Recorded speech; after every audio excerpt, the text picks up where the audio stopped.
আর বর্তমানে এটা বেশি প্রবণতা বাড়ায় দিতেছে আমাদের মোবাইল।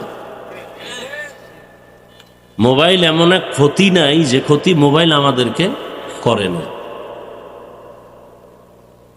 আমি কালকেও ঢাকাতে না কোথায় চ্যালেঞ্জ দিছি ভরপুর মানুষের মাঝে, একটা লোক বলেন তো দাঁড়াইয়া বুকে হাত দিয়া যে আপনি টাচ মোবাইল চালান কিন্তু আপনার গুনাহ হয় না, এরকম সাহস থাকলে একজন দাঁড়ান। যে আপনি ক্যামেরা বড় মোবাইলগুলো চালাচ্ছেন কিন্তু গুনাহ হয় না, এমন একটা লোক থাকলে দাঁড়ান। টাচ মোবাইল বুঝেন তো? বুঝেন না? এখানে একজনে বলেন তো যে আমি টাচ মোবাইল চালাই কিন্তু গুনাহ হয় না, হাতের গুনাহ, চোখের গুনাহ, জবানের গুনাহ, অন্তরের গুনাহ হয় না, কেউ বলতে পারবেন? তাহলে আপনার আল্লাহর পক্ষ থেকে কি পাবেন?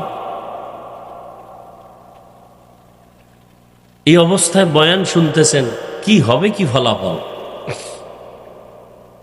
মোবাইল ছাড়তে পারি না, মা ছাড়তে রাজি, বাপ ছাড়তে রাজি, হ্যাঁ, মোবাইলে নাম্বার লক করে রাখছে, পাসওয়ার্ড দিয়ে রাখছে, বউও জানতে পারেন। কি কেমন চরিত্রহীন স্বামী যে মোবাইলের লক নাম্বার স্ত্রী জানে না। এখানে আর বলার দরকার নেই যে স্বামী বেচারা চরিত্রহীন, ওর চরিত্র সব থেকে খারাপ। যেই স্বামী মোবাইল লক রাখে, কে জানে না, স্ত্রীকে জানার সুযোগ দেয় না। আল্লাহ হেদায়েত দান করুন। তাহলে যেই লোকগুলো আল্লাহকে বেজার করে, এই লোকগুলো কি লোভী? এইমাত্র বললাম, 1 মিনিটও হয় না, কি লোভী? সব কথার এক কথা দুনিয়া লোভ। এই দুনিয়া লোভ আবার 3 ভাগে ভাগ করা: সম্মানের চেয়ারের লোভ, সম্পদের লোভ। হুজুরে সকালে এক কথা কয়, বিকালে যদি দেখেন কথার রং আলাদা। ওই 3 লোভের কোনো একটাই গ্রেফতার হয়ে আছে। কি? ক্ষমতার চেয়ার পাওয়ার লোভে সকালে এক কথা, বিকালে টাকার লোভে সকালে এক কথা, বিকালে এরকম আল্লাহর বান্দার দুনিয়ায় নাই। আল্লাহ হেদায়েত দান করেন। গেল এটা। এবার আসেন, নবীজি বলছেন হুব্বুদ দুনিয়া রাসু কুল্লি খাতিআ। দুনিয়ার লোভ সব পাপের মূল। সব পাপের মূল কি? দুনিয়ার লোভ আমাদেরকে ধ্বংস করেছে। আমি মাঝে মাঝে বলি, তাবলিগে চিল্লা দিতে দিতে জীবন শেষ। পীরের দরবারে যাইতে যাইতে পাগড়ি বাইন্দা মাথা গরম। এরপরে ভিআইপি প্যাকেজে হজ করছে হাজি সাহেব। এগো ইমানের হালাত কি? কয় মাইয়া ভোলা বিয়ার সময় টের পাওয়া যায়। এগো ইমান কতটুকু স্কেলে আছে। গোপনে গোপনে যৌতুক এরম আসেনি?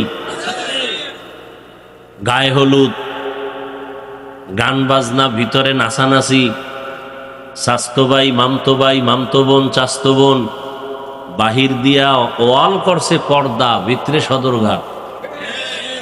আছে না? বড় আফসুস। আল্লাহ হেদায়েত দান করে। দুনিয়ার সব পাপের মূল দুনিয়ার লোভ। লোভে পাপ, পাপে মৃত্যু। ফেরাউনের অপমৃত্যু, যার লাশটা মাটিতে গ্রহণ করে নেই, মশামাছি গ্রহণ করে নেই। এখন এই লোকগুলো দুনিয়ার লোভে পড়ে আল্লাহকে বেজার করে। আর কাকে বেশি আপন মনে করে? বলে নেতা, নেত্রী, পীর। অনেক মুরিদ আছে বাংলাদেশে যে পীরের এমন অন্ধভক্ত যে পীর জাহান্নামে গেলে যাবে, আল্লাহ বেজার হয় হোক। এরমও মুরিদ আছে না নাই? পীরেও গাঞ্জা খায়, মুরিদেও গাঞ্জা খায়। পীরেও বিড়ি টানে, মুরিদও বিড়ি টানে। পীরের দাড়ি নাই, মুরিদেরও দাড়ি নাই। এরকম পীর আছে না নাই? শুধু পীর না, এরা মুজাদ্দিদে জামান, আন্তর্জাতিক বেঈমান। আল্লাহ হেদায়াত দান করুন। তার মানে কি সব পীর খারাপ? এটা আবার বলা যাবে না। খবরদার, আবেগ দিয়ে চলবে না, বিবেক খাটায়া চলতে হবে। বরং বর্তমানে খাঁটি আল্লাহওয়ালার সোহবত না থাকলে সে ঈমান নিয়ে মরবে পড়ে, বেঁচে থাকাই কঠিন। আল্লাহ, হাদিসের অর্থ কি দাঁড়ালো? আল্লাহকে বেজার করে অন্যের হুকুম মানা কি বুঝলাম? আল্লাহকে বেজার করে পীরের কথা মানা হারাম, আল্লাহকে বেজার করে নেতার কথা মানা হারাম, আল্লাহকে বেজার করে নেত্রীর কথা মানা হারাম। এক কথায় জবাব, দুনিয়ার সকলকে বেজার করা সম্ভব, আমার আল্লাহকে বেজার করা সম্ভব না।